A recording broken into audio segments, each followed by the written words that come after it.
మొదట మన క్రీస్తు నమస్కారములు. రెండో మారు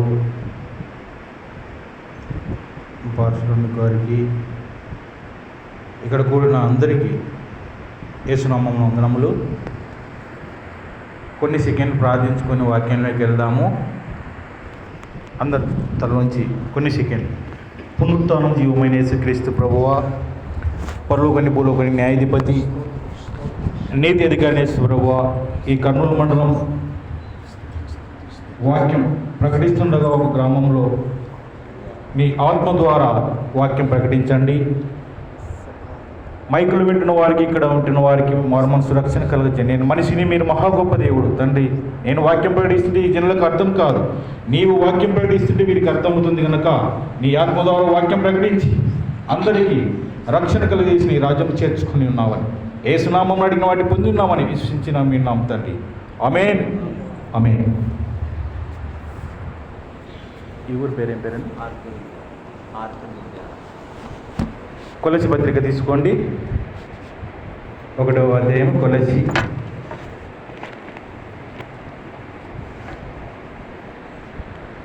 15వ వచనం చదవండి.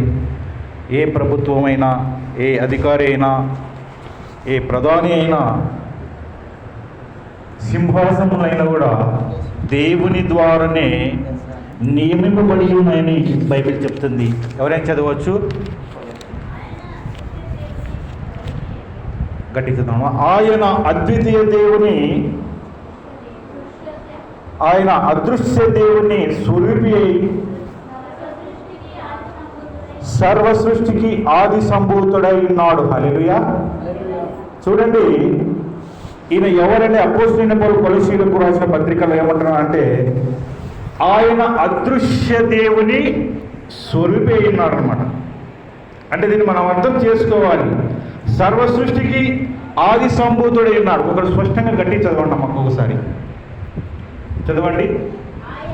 ఆయన అదృశ్య దేవుని స్వరూపి అయి సర్వ సృష్టికి ఆది సంభూతుడై ఉన్నాడు. ఇది మనం బాగా గమనించాలి, అర్థం చేసుకోవాలి. ఆయన అంటే దేవుడు, దేవుని మాత్రమే ఆయన అని అంటారు.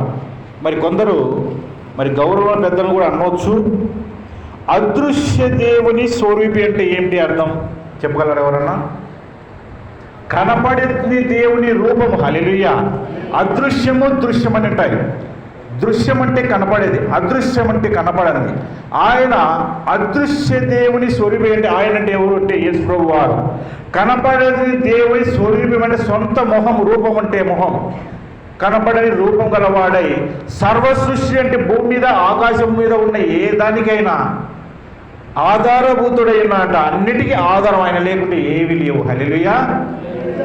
చూడండి, ఆయన అదృశ్య దేవుని స్వరూపి అంటే ఆయన కనపడని దేవుని సొంత రూపం అంటే మొహం గలవాడే, దేవుని మొహం గలవాడయండి సర్వ సృష్టికి ఆయన ఆధారభూతుడై ఉన్నాడంట. తర్వాత చదవమ్మా.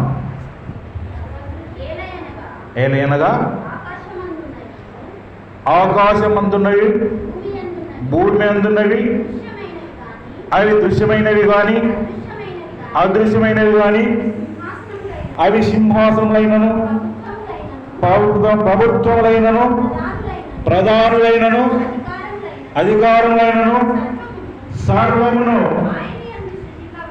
ఆయన యందు సృజింపబడినవి. సర్వమును ఆయన ద్వారానే, ఆయనను బట్టి సూచింపబడి. హల్లెలూయా. వినండి, గమనించండి. ఆయన ఆయన అని అంటున్నారు. ఇక్కడ మొదట ఆయన అదృశ్య దేవుని స్వరూపి సర్వ సృష్టికి ఆది సంభూతుడై ఉన్నాడు అంటున్నాడు. ఆది అంటే ఏంటి? మొట్టమొదటి వాడు అని అర్థం. ఆదివారం అంటే నెంబర్ 1. మన వారంలో మొదటిసారి వచ్చేది ఏంది? ఆదివారం. ఆది సంభూతుడు అంటే మొదటి వాడు అని కూడా వస్తుంది. తర్వాత ఆకాశమందున్నవి అంటున్నాడు. హల్లెలూయా. ఆకాశంలో ఏమున్నాయో తెలుసా మీకు? భూమి మీద ఉన్న వాటికంటే ఎక్కువ ఉన్నాయి ఆకాశంలో. ఇప్పుడు ఆ నీళ్ళు వస్తే సముద్రం నీళ్ళు కాదండి. హల్లెలూయా. వర్షం కురిస్తే సముద్రం నీళ్ళు అవి. భూమికి కింద ఎన్ని నీళ్ళు ఉన్నాయో, పైన ఎన్ని ఉన్నాయో అన్ని నీళ్ళు ఆకాశం పైన ఆల్రెడీ పెట్టినాడు దేవుడు. వింటున్నారా? ఆకాశం అందున్నవి, భూమి అందున్నవి, అవి ఏవైనాను దృశ్యమైనవి, అదృశ్యమైనవి అంటున్నాడు. బాగా వినండి. ఆకాశం అందు ఏమున్నాయి? సూర్యుడున్నాడు, చంద్రుడున్నాడు, మరి ఇంకా కనపడని కొన్ని ఉన్నాయి.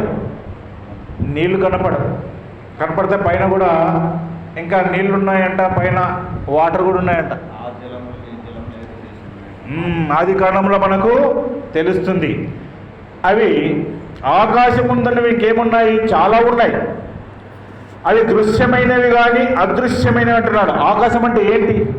మహాకాశం ఒకటి పైన, అక్కడ దేవుని దూతలు కూడా ఉన్నారు. మేఘాల పైన రాబోతున్నాడా దూతలతో. కాబట్టి అవి అదృశ్యమైనను దృశ్యమైనవి. ఇంకొకటి ముఖ్యంగా చూడండి, ఇది ప్రజలకు సంబంధించి సింహాసనములైనను అంటున్నాడు. సింహాసనం అంటే ఏంటి? కుర్చీ, చైర్, ఒక కుర్చీ. సింహాసనం అంటే ఎవరికి ఉంటుంది? ఒక రాష్ట్రపతికి కుర్చీ ఉంటుంది. ఎవరికి ఉంటుంది? రాష్ట్రపతి. ప్రధానమంత్రికి కుర్చీ ఉంటుంది, ముఖ్యమంత్రికి కుర్చీ ఉంటుంది. ఆ సింహాసనం అన్నారు, ఇది నా సింహాసనము. అప్పట్లో రాజులు ఉన్నారు. ఎవరున్నారు? రాజులకు సింహాసనం ఉంటుంది, నా సింహాసనము అని అంటున్నారు. ఆ సింహాసనమైన ఇంకా సింహాసనములైనను అని అంటున్నాడు. ఇంకా ఏమంటున్నాడు? ప్రభుత్వం అంటున్నాడు. హల్లెలూయా. ఇది ఢిల్లీ ప్రభుత్వమైనా, అమెరికా ప్రభుత్వమైనా, ఆంధ్ర ప్రభుత్వమైనా, ఏ ప్రభుత్వమైనా సరే ఇక్కడ ఉంటుండే దేవుడు ప్రభుత్వములు అంటున్నాడు. ప్రభుత్వం ఒకటి కాదు, ప్రభుత్వములైనను ప్రధానులైనను అధికారములు, ఇది నా అధికారం అంటారు. అధికారం అంటే ఏమని అంటారు? గవర్నమెంట్ని అధికారం అని అంటారు.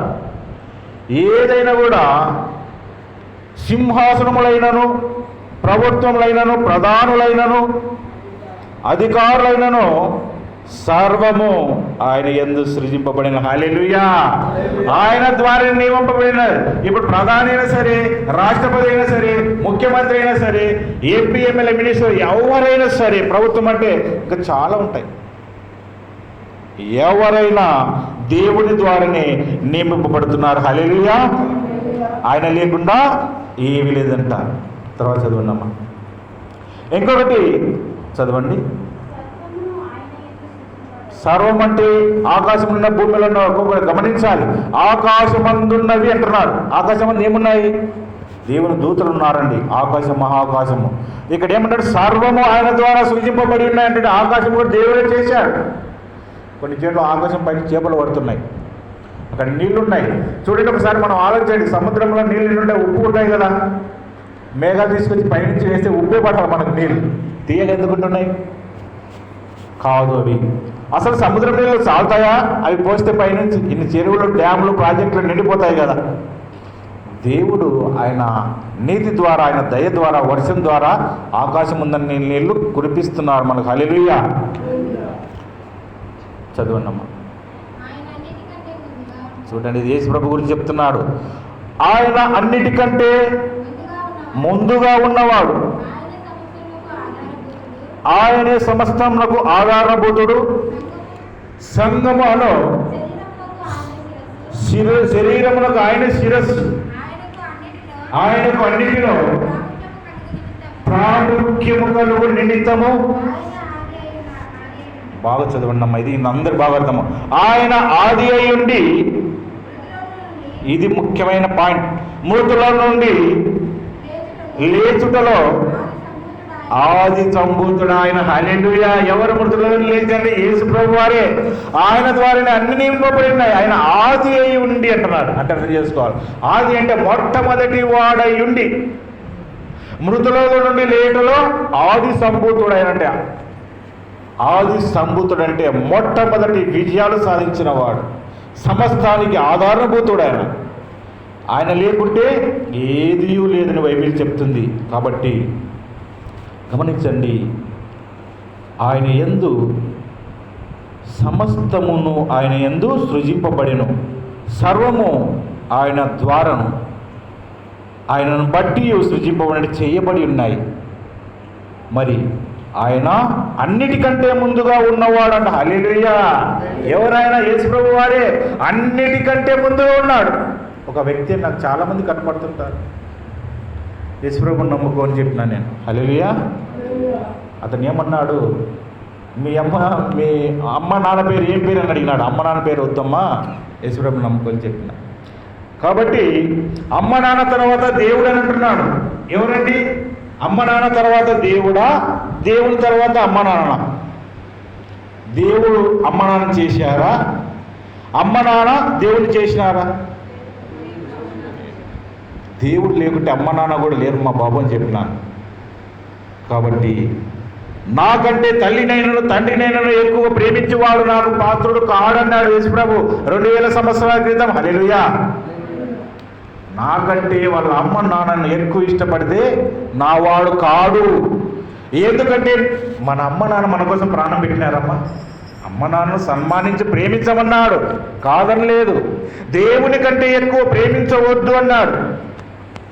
అమ్మ నాన్న మనం బ్రతికిస్తున్నారా అంటే అన్నం పెట్టి బ్రతికిస్తున్నారు, ప్రాణం పెట్టి బ్రతికిస్తారా? నాకంటే తల్లినైనా తండ్రినైనా ఎక్కువ ప్రేమించేవాడు నాకు